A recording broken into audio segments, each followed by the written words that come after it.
So we're going to continue on in section 10.3, doing a couple more compound interest examples. So again, our formula that we have up above at the top of the page, again, also on a formula sheet that is available online, A equals P times 1 plus R over N to the NT power. All right, so we're going to start by making a list.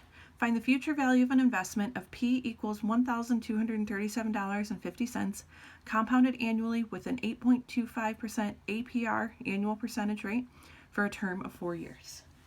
All right, so our P, 1237.50. Right? Our R, our interest rate, 8.25%, shifted over, 0.0825. Right? Our term is 4 years, so our time is 4 years. And it's compounded annually. Right? So compounded annually means N equals 1. Okay? So compounded annually means once a year. Right? And when you're going through and you're looking at the homework, you should be looking for either the directions to say compound interest, or you should be looking for this type of phrase, right? How often is it compounded? That's going to tell you to use this compound interest formula. All right, so we're going to start plugging some stuff in here. A equals $1,237.50 times 1 plus 0.0825, that's our R, divided by N, which is 1, to the N times T, 1 times 4. All right, 123,750 out front. Inside here, this is pretty easy to simplify pretty quickly. So 0.0825 divided by 1 is still 0.0825, and if we add that to 1, we just 1.0825. And we're going to take that to the 4th power.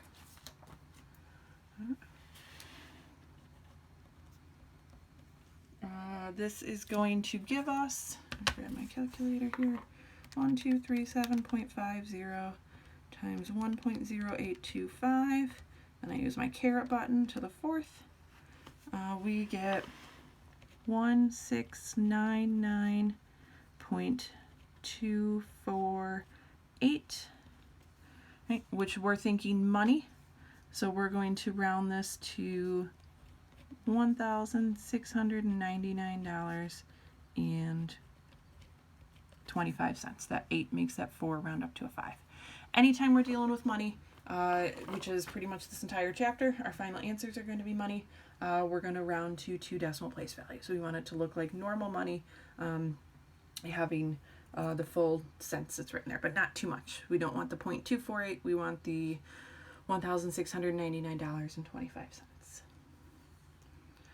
All right, so we're going to finish off example 4 on the next page. All right, Kathy invested $3,000 in a savings account with an interest rate of 1.8% compounded monthly. If Kathy makes no other deposits into this account, determine the amount in the savings account after 2 years.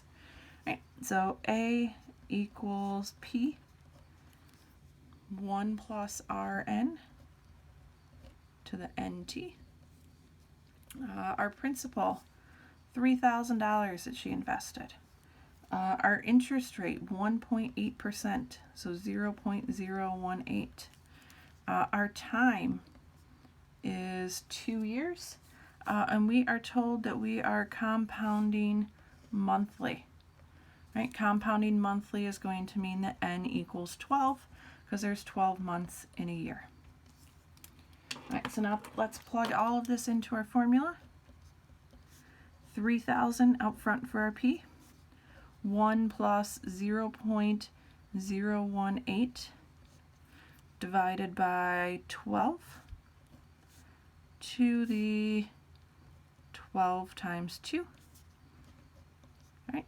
Now, in the example that I did on the previous page, I simplified a little bit, but I do just kind of want to review using our calculator to do this. So I'm going to go through the steps that we're going to do for our calculator. So we start by putting our P in there. Right, so we're going to start by putting that 3,000 in there. Then we're going to put a multiplication symbol, and then in parentheses, we start with our 1 plus, I suppose it would make sense to move that over a little bit so we can see what we're doing here. So our 3,000 times 1 plus, now we're going to do 0.018 divided by 12, close off our parentheses. Right, then we're going to hit our caret button, and then in another set of parentheses, we're going to write 12 times 2. Or again, if you want to just simplify it to 24 as you're plugging it in, right, that would also work. And we get 3109.883655. So let's write this answer down here. 3109.883655.